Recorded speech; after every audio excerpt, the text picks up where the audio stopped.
Greetings to all of you. Welcome to Edukemy's YouTube channel. My name is Ankit Sharma. I am going to take today's session on the previous year's questions on polity. Some preliminary remarks before we move into this session. We're going to have this series with multiple intentions, which means that we want the audience of this series to keep a few things in mind while they are watching the videos. Which means to say that these are going to be the things that are going to be of help and assistance and guidance to the students. We're not here merely to discuss some questions. I'm sure some of you, even most of you, would have an idea of how to deal with MCQs. You must have seen the previous year's questions, etc. Our intention over here is to use these questions as a medium to develop deeper understanding about concepts and ideas in polity in this specific series. And we are in a state where nothing in the UPSC can be taken for granted, and we have to improvise and learn and adapt and understand at each given opportunity and instance. And therefore, we're going to require to take this opportunity and instance also as an opportunity to learn and go back to the concepts and visit the basic ideas and have a kind of a comprehensive revision of our classroom experiences at this point of time. So that's the basic idea about covering the previous year questions in polity today. Okay, so let's move on and start the discourse on the questions. Now, let's say I'm not marking the year of the questions because that is almost immaterial. UPSC has an assorted idea of how the questions are asked over the years.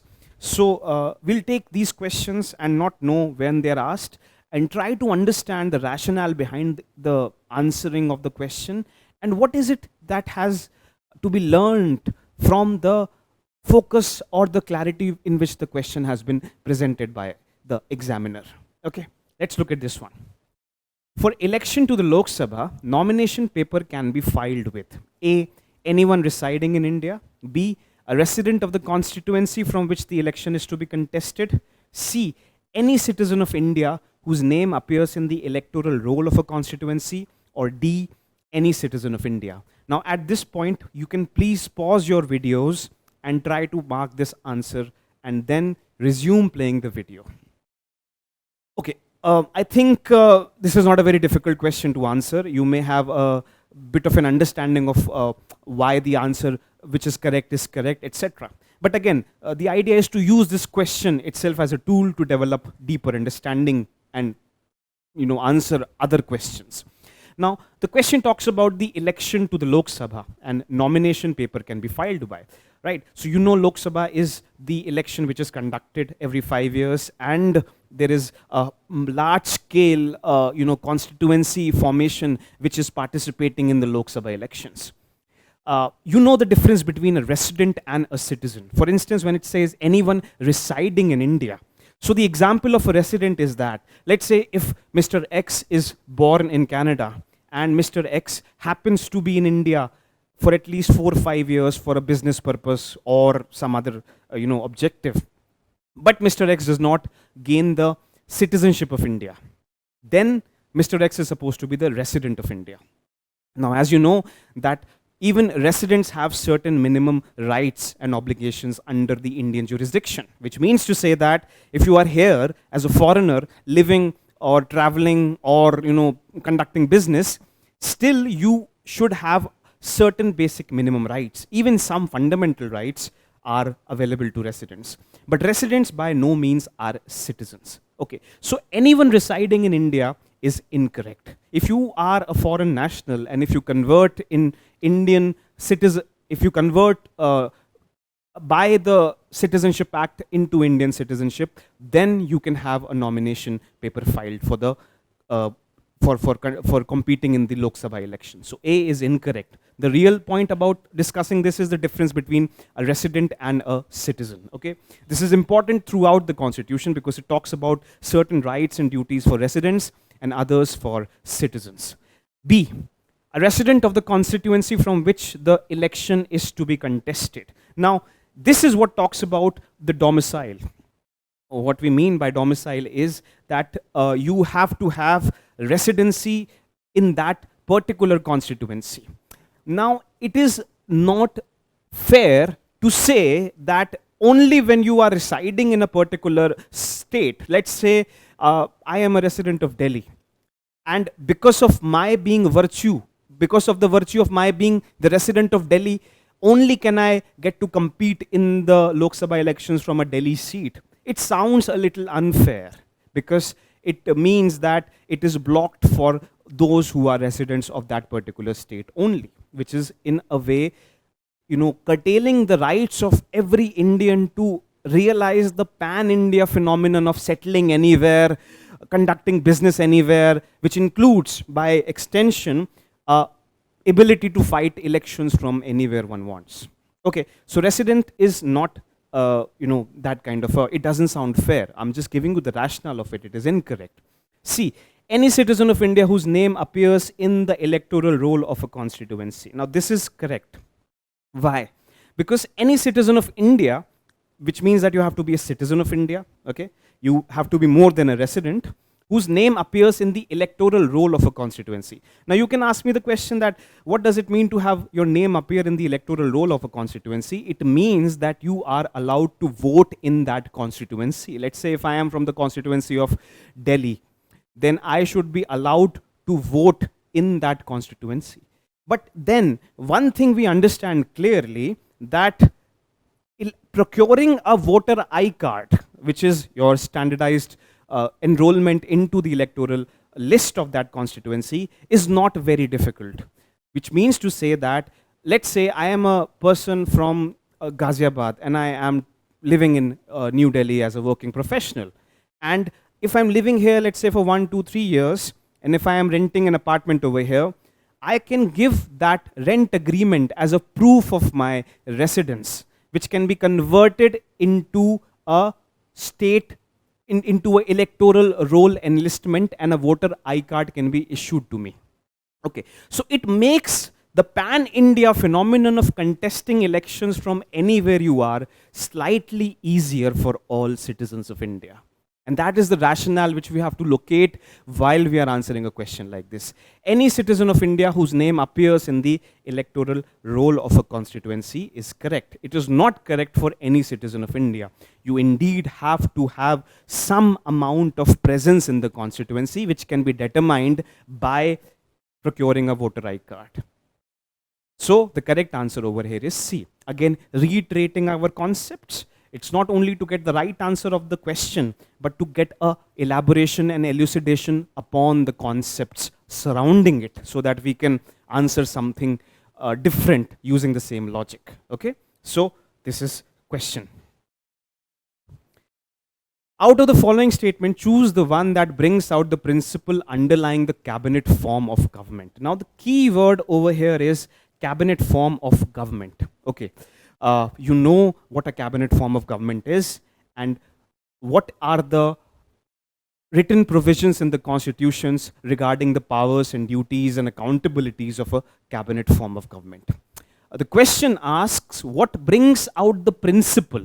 What is the main reason or the necessary condition which makes it makes the cabinet form of government a necessity, which has to be used or introduced into a constitutional governmental system?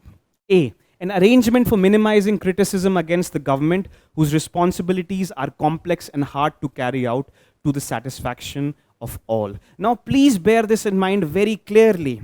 Nothing in the Constitution aims to minimize the criticism of the government. In fact, the reverse is true.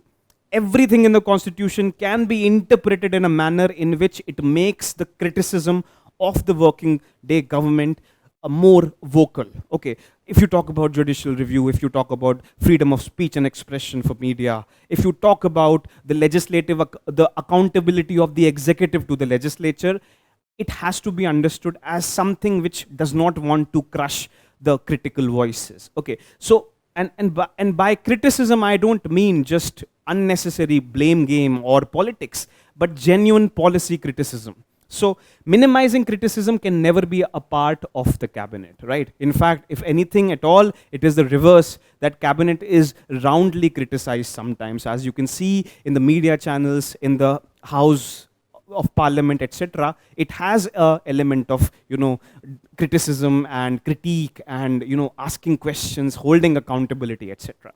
So this is wrong.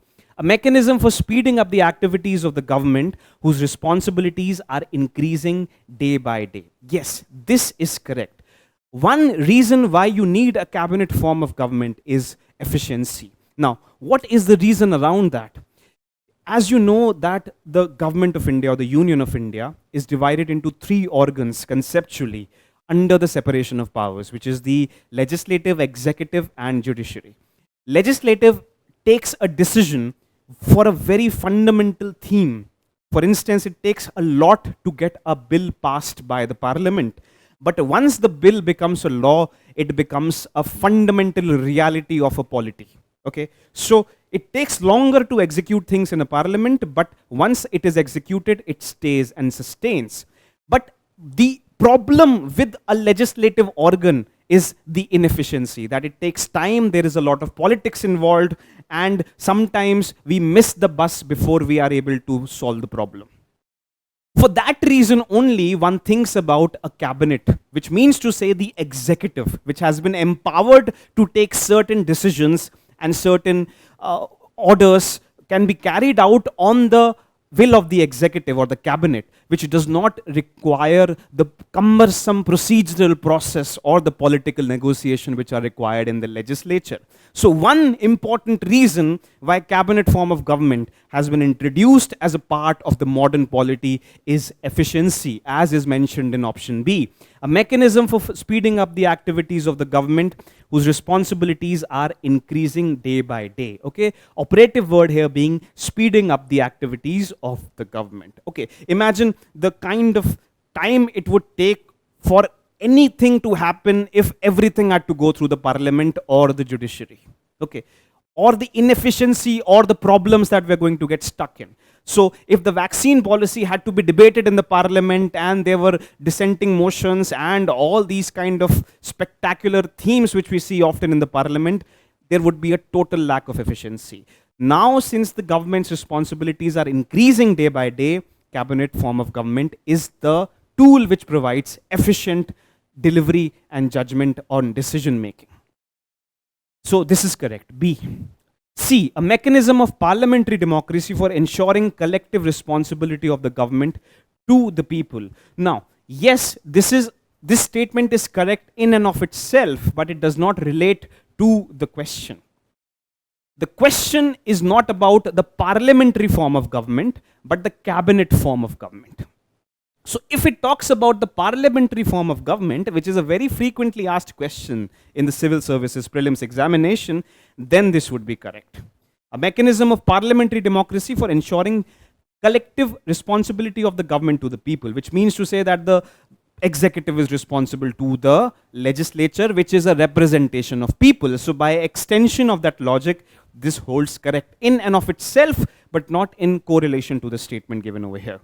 And D, a device for strengthening the hands of the head of the government whose hold over the people is in a state of decline. Now, this is as incorrect as A, because both of them give us a hint of unbridled authoritarianism, which means to say that minimum criticism and to give the idea that whose hold over the people is in a state of decline. The Constitution did not envisage any unwarranted hold of the state or the government over the people. In fact, if anything, it is the reverse, that there should never be a hold upon the people except by the procedure established by law. This is the principle under Article 21. So this is incorrect. Okay, the correct answer is B. Now, looking at these options, we have very briefly, very shortly gone to some of the conceptual frameworks of polity and also the political science behind it, because as we are noticing recently, there are many questions which have implications from wider literature like political science and political theory. There was a question on the comparison between Gandhi and Marx. There was a question on the nature of rights and liberties, etc. So these are, UPSC is going a step forward or deeper to ask certain conceptual questions. Okay, so that entails this discussion.